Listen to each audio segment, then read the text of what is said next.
Today, we're talking about one of the Cuddle Party elements is that silence is a no. And in Cuddle Party, in the laboratory, it's easier to receive that as, yeah, it's neutral. It doesn't mean anything about us. It's not personal.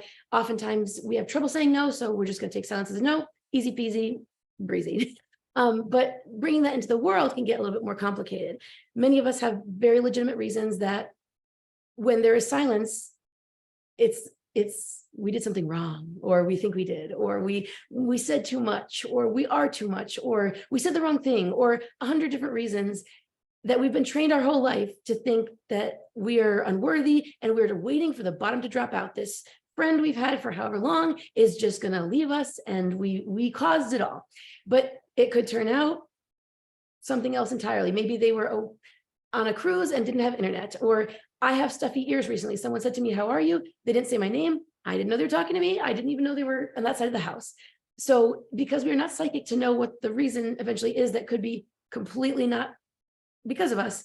What do we do when we are in that silence and our brain starts filling in all of the reasons we're wrong? Even catching it can be hard enough, but once we catch it, what do we do to fill that vacuum? Yeah, well, that's it.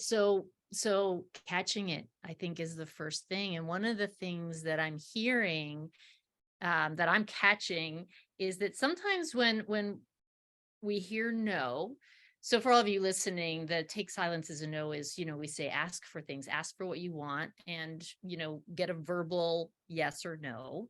And so if we ask for something we want and we get a no, great, or a yes. But if we ask for something we want and we get silence, then we don't keep asking. We just hear that as a no. And then we proceed as if they said no. The thing that I'm catching is that I used to think of no as rejection, meaning, and I did something wrong.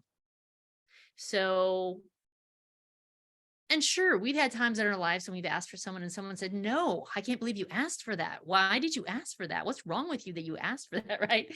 And that happened maybe if as a childhood. But the thing is that got like stuck in my head. And now even when it's not happening, my brain just does that. It's doing this. You shouldn't have asked for that. And is it true? Who knows? Who knows? Who knows what the other person is thinking? Who knows, and even if they are thinking that, is it true? So I think that's the first thing, is just to notice that I might be conflating two separate things. They're a no to that. It's not going to happen, or there's not an opening for it, with I shouldn't have asked for it. I did something wrong. Those things are completely separate. They do not correlate to each other. So that's the first thing, is just to notice that. And I think there's a lot of power in noticing, because then we can unhook the self-recrimination, right? It's like, okay, that thought shows up, that's a possibility amidst thousands of possibilities, literally. And where am I going to put my attention and focus and energy? The other thing that I notice about that is that sometimes I'll put something out there. This happened to me recently. I was traveling to Chicago last year, and I texted a friend that I'm going to be in town, and did they want to get together when I was there? And I didn't hear anything from them. A year later, I get a text from her saying, "Yeah, let me know when you're in town and we can get in."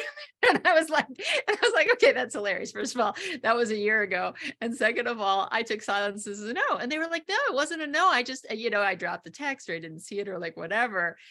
But the thing is, it was still a no for me, because it was like, well, whether they got the text or not, it's not happening. And as things got closer, like I realized I was busy, so it just wasn't in the cards, right? It wasn't it. So I just took it as a no from the universe. It wasn't a no from them. It was just a no from life, going, it seemed like a good idea at the time, but it's not happening.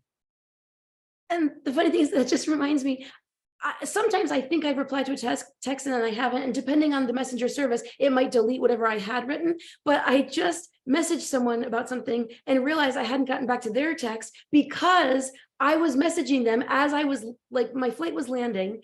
And we were stuck because there was some weather going on. We weren't allowed to get out of our seats, but I was already thinking, oh, in about 10 minutes, I'll get to go to the bathroom. The process had begun. So as soon as he said, all right, we're just gonna pause here and you can go to the bathroom, I dropped my phone and went to the bathroom, and apparently, had other people to message and didn't get back to it for a couple of weeks. So we all can do that. And it could be as simple as that, nothing personal at all. Exactly. And I think that's really the thing, is to as much as possible to go, well, I could take this personally, but it's not. It's really not. And even if they think it is, their opinions have so much more to do with them than me. Like, I'm just here living my life.